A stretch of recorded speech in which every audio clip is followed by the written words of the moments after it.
Hi again, Dr. Whitney Costers, Professor of English, here to continue my 4-part series lecture on The Handmaid's Tale. This is lecture 3. In this video, we are going to discuss Offred. She is the protagonist and the narrator of the novel, and it is through her words that we learn anything significant about Gilead. She says, "My name isn't Offred. I have another name which nobody uses now because it is forbidden." We can guess with some certainty that her name is June, based on some things that she tells us in the novel, but she never confirms anything. But really, it doesn't matter, because to us, she is Offred. This novel is about Offred, a handmaid who must contend with the fading memories of her husband, daughter, and mother, a woman who belongs to a commander and his wife, who must wear red, not socialize with others or read, take mandatory walks, repeat fragmented or manipulated biblical phrases, partake in various state-run ceremonies, and subject herself both to rape and all the tests on her body to ensure she is a viable, fertile vessel for the state. We are only given glimpses into who she was pre-Gilead, because one of the state's efforts is to annihilate all memories of pre-Gileadian days, which of course includes one's self and one's history. In fact, Offred admits to having forgotten even what she looks like, and she slips in and out of these feelings, desires, memories, and ideas throughout her story, claiming at some points that I have failed once again to fulfill the expectations of others which have become my own. Or she says, I used to think of my body as an instrument, a pleasure, or a means of transportation, or an implement for the accomplishment of my will. Now I am a cloud, congealed around a central object, the shape of a pear, which is hard and more real than I am, and glows red within its translucent wrappings. But in the midst of this conversion, there are things Offred tries to hold on to and desire, like her daughter, Luke, a cigarette, the memory of her mother's overalls, and outrage at social inequalities. As a handmaid, Offred's identity and survival are based exclusively on the fact that she has viable ovaries. And it's hard not to notice the ways things in the novel take on the convex shapes of ovaries as reminders of what matters in Gilead and in Offred's life. She, like all handmaids, wears white-winged hoods that prevent her from seeing the world and from her face from being seen. Mirrors are not allowed, thus further preventing the handmaids from maintaining a sense of self. And they are given new names. Think about her name, Offred. Obviously, it is to denote whom she belongs to, of Fred.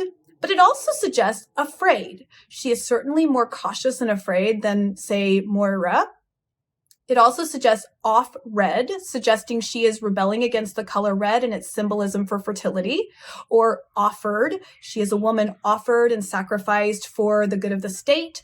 Or off-red or misread, a dig perhaps at Professor Pixado and his colleagues, which I get into in the next video of this series. This variety of meanings in her name reminds us that there is far more to Offred than the state wishes there to be.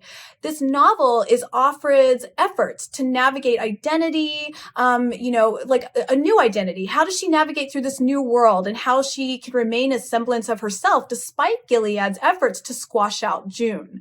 But let's also remember that June was not the most admirable figure. She illustrated the very complacency, ignorance, and disbelief for the political goings-on that made it possible for the sons of Jacob to stage a coup and transform Cambridge, the seat of American intellectualism, into Gilead.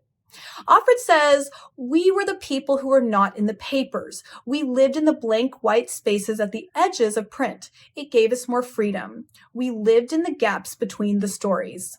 In other words, Offred admits to ignoring the injustices and hardships of others because it was just safer and easier that way. And when Moira, the ever-conscious feminist and reformer, tells Offred, look out, here it comes, Offred says, here what comes? Offred, though, is not unique in her complacency and disbelief. I'd argue that there are more people today like Offred than not.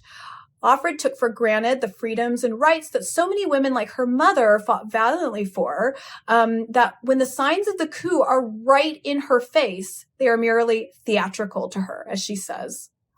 The events are so extreme, so dramatic, that they are rendered unbelievable to this woman who always lived in the gaps between the stories.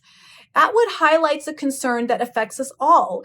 The chipping away at anyone's rights or the act of othering or the oppression of one group should be everyone's concern, because ultimately it can become your concern whether you choose to acknowledge it or not. Moira and Offred's mother are foils to Offred, challenging the norms, working for women's rights, and being part of a larger community that is focused on positive social change for all women, not just some. In other words, they can see beyond themselves and their circumstances, but eventually Gilead breaks Moira, who, sent to work as a prostitute at Jezebel's, has become apathetic, spiritless, and complacent. Offred is devastated, saying, "She is frightening me now because what I hear in her voice is indifference, a lack of volition. Have they really done it to her then? Taken away something, what, that used to be so central to her? But how can I expect her to go on with my idea of her courage, live it through, act it out when I myself do not? I don't want her to be like me, give in, go along, save her skin." This is what it comes down to. I want gallantry from her, swashbuckling, heroism, single-handed combat, something I lack.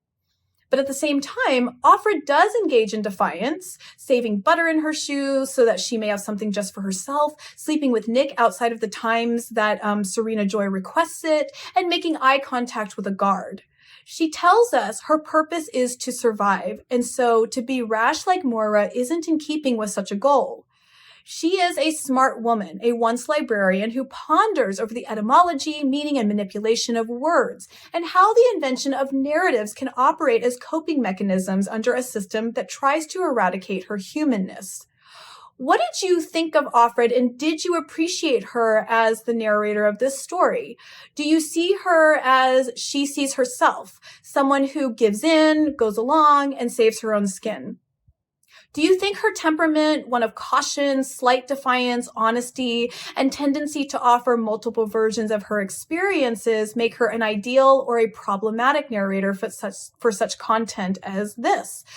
Let me know in the comments below, and join me for my final lecture on The Handmaid's Tale, in which I discuss the incredibly controversial and very, very important historical notes, narrative, authorship, and reliability. I'll see you guys there.